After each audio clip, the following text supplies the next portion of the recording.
sure we've all heard the expression that the states are laboratories of democracy. That, we have 50 different states and they all have a different, their own state governments.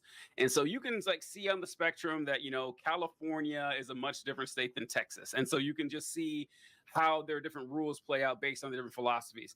And whenever I talk to conservatives, and I talk to them a lot about this, I bring up how the states with the highest murder rates, the states with the worst educations, the states with the highest poverty rates, the states with the highest drug overdoses, the states with the highest rates of child abuse, the states with the highest teen fucking pregnancies, like literally everything that you could say, like this is a bad state of society. Red states cross the board. Like they always populate the top, 7 or 8 out of 10 in the United States.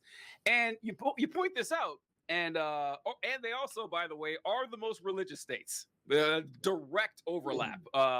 These are directly overlapping magisteria. And you bring us, okay, if you want this Christian nationalist society, Alabama is about as close as you can get in Mississippi to a Christian nationalist state possible. And if that's the case, like if having the rule of a conservative right-wing interpretation of the Bible makes the country good, why does Alabama suck so bad? Like, why does Mississippi suck so bad? No, really. Why does Alabama suck so bad? It does. It's, I knew a guy from Alabama in my unit in Fort Bragg, and he would say a statement that they say in Alabama all the time is "Thank God for Mississippi," because Alabama is 49th and everything. Mississippi is 50th and something.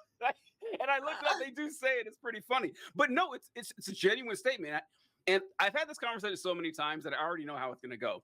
Whenever I talk about how Alabama, Mississippi, places like that are super low educated, high murder rates, high obesity rates, literally everything that's a negative marker, it always comes back to the same thing. And those like, well, you're skewing it because like there's a very high black population there. And they always go there every single time.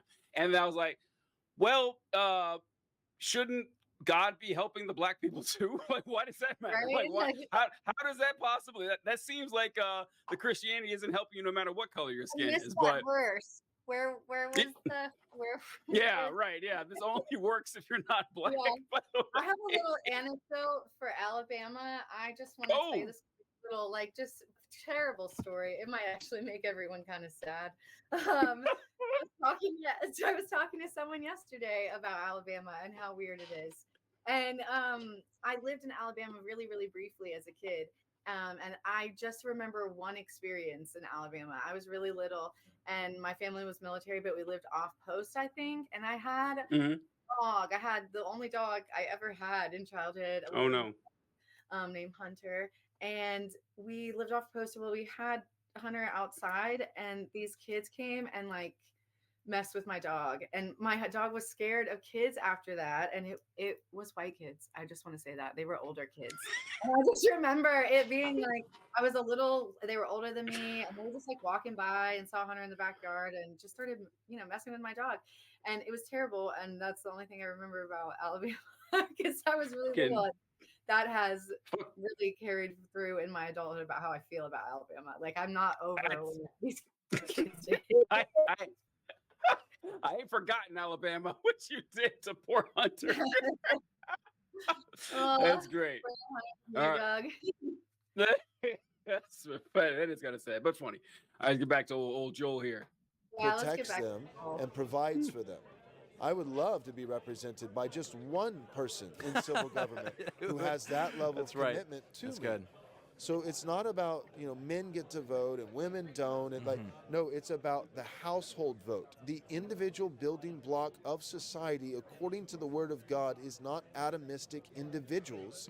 It is the molecule, not the atom, but the molecule of the family. Yeah. I love when people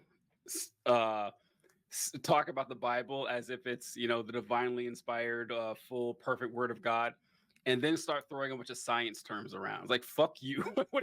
There's the Bible, like anyone writing the Bible had no clue what an atom was. They didn't know what a molecule was. I hate these. Now I know it's not necessary to point it out, but it does bug me, I gotta say. And it also just makes me want to like get out one of our Rebecca like science books and be like, "You were saying, sir, go on." Yeah. What? Um, You know, and I he was also just like, I want one. Show me one representative that cares that much for me. He just contradicted himself. Why are you saying that this is a molecule system that works and saying I can't think of, I wish I had one that cared about me as much as, the husband is supposed to care for the family and the wife. You sound so, sir. I just, I don't like That's him. a really good point. I didn't even catch that. That's a great point. It's well, I certainly can't trust my representatives to do right by me, but my wife can trust me to do right by her. That's a Yeah. really good point. Yeah, that's true. Like All right, he stop knows this. it's bullshit. Get off Yeah. screen. All right, let's see what he says here. Atomistic individuals. It is the molecule, not the atom, but the molecule of the family. Yeah. The family unit should not be separated. What God has joined together, let no man put asunder. And I believe that women's suffrage was just one liberal attempt by people who hated Christ to sever the covenant bond between husband and wife. And that's what happened. We would not have one Democrat president. This is a statistic fact. We would not have one Democrat president in the last 50 years if women couldn't vote. So I want to pause it right there. So first off, you called it, Caleb. favorite This guy's not. Say what? I said that's my favorite part. Please pause it. Let's talk about that one. No, go ahead. Yeah, go ahead.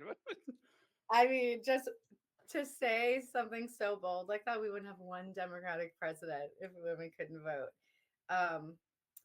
His following is what gets me. The fact that he does have so many people that hear this stuff and they're like, that adds up. That adds up. I don't get it. Yeah. Yeah. Oh, yeah. So I want to talk about what he said right there too about how we wouldn't have a single Democratic president in the last 50 years if women didn't vote. He's right. He's right. He's 100% correct. It's now if you the Republican and Democratic Party really came into their own who they were after the Civil Rights Movement and after the women's liberation and Roe v. Wade. So by 1970 or so, the political lines that we're aware of, they were cemented in place based on people who said, "Hey, this progress stuff is really good," and people who said, "This progress stuff is bad. We need to revert things back to the way they were in the 1950s."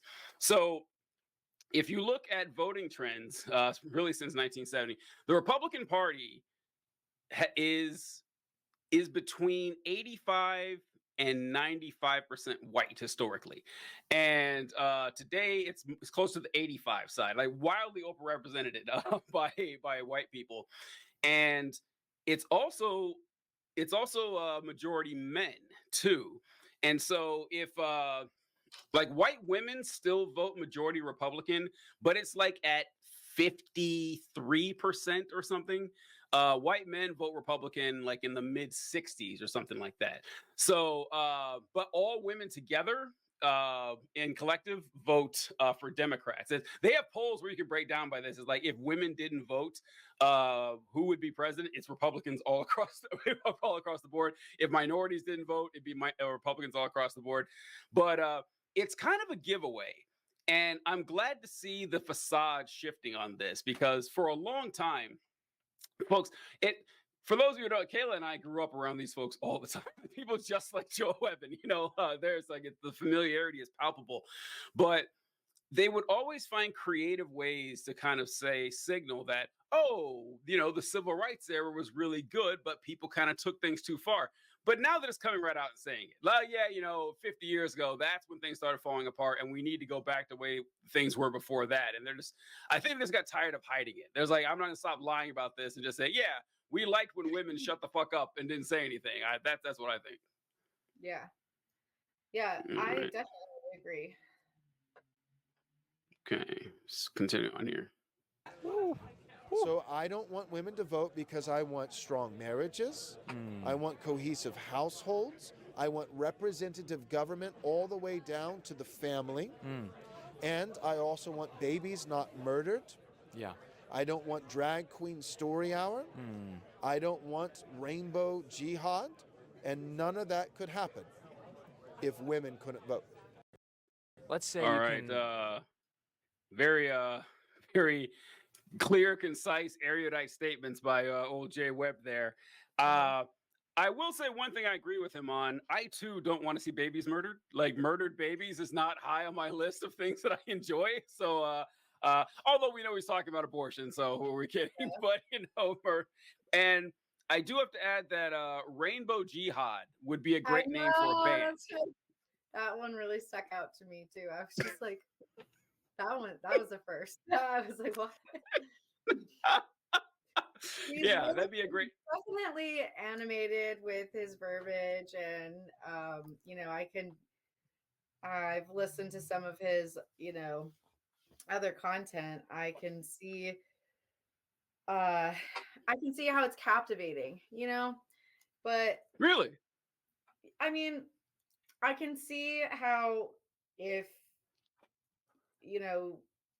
I think that there was a certain point in my adult life where I was just like, I'm just going to go a hard other direction. I'm not buying this, and I'm going to go in a hard other direction and just see what's over there. But prior to that, before like making that cut and dry decision that I was like gonna, just at least see what else like made sense to me or explored other theologies and political parties, whatever it, however this translated or translates.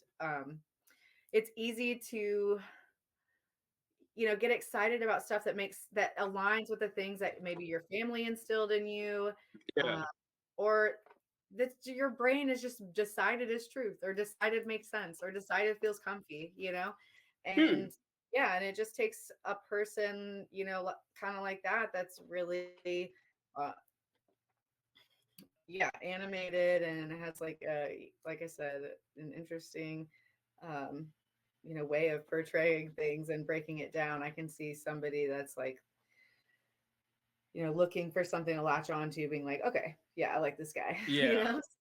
That's the So so with I don't so with Joel Webb, to me, when I hear this guy talk, well, first, all right, we'll notice this. God, I should have pointed out when I had this video up here, but I want to draw your attention to something about Joel Webb that immediately repulsed me from him, and before he even said a word. I do want to clarify that I am horrified by him, but I'm just saying, Oh no, I can see how he gets people hyped. Is that's something, that's a direction that they're wanting to go, like they're wanting to believe that or wanting that narrative. Well, before he talked, like it's just something that I've noticed over time is dudes with that kind of facial hair. Like did you notice the facial hair on his buddy? The guy doing the interview? Let me see, I'll pull it up here. All right. No, I Look at that guy's fucking mustache. His mustache. I know. It's that I did notice a mustache, but yeah, and then Joel's got like the beard actually isn't weird, but it's weird based on his job. It's hard to explain. Like these guys that are these proto-orthodox style Christians, whatever, they all have like this elaborate facial hair.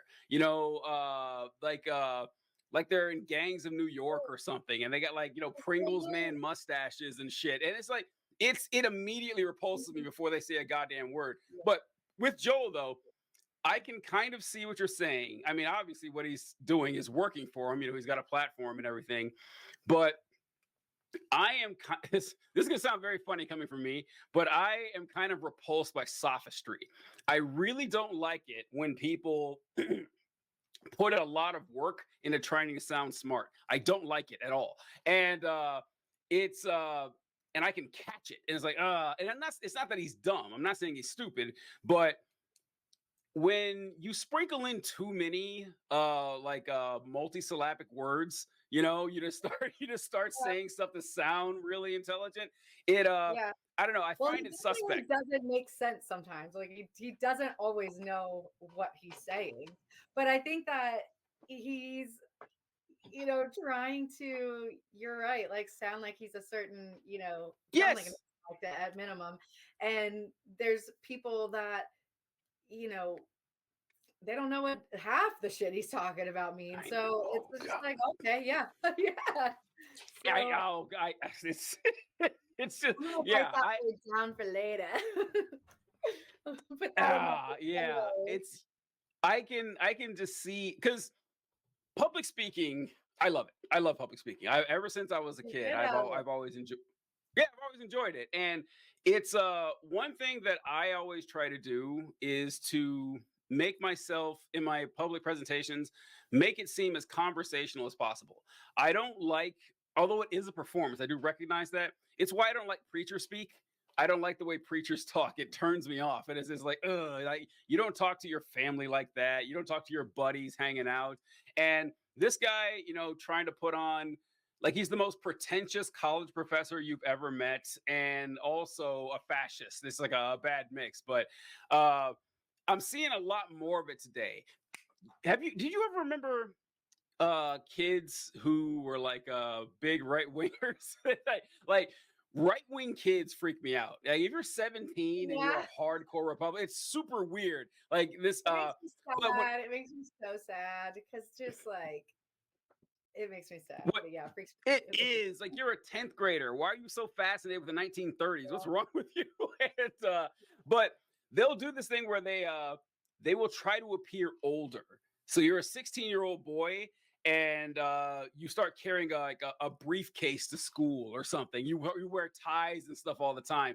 And he's doing the grown man version of that. He's trying to make himself seem like a more sophisticated person. And even his cadence is a bit like that. No one talks like that. Nobody talks like that unless you're trying to put on a show. And what a shitty show to put on as well. Like I don't understand it.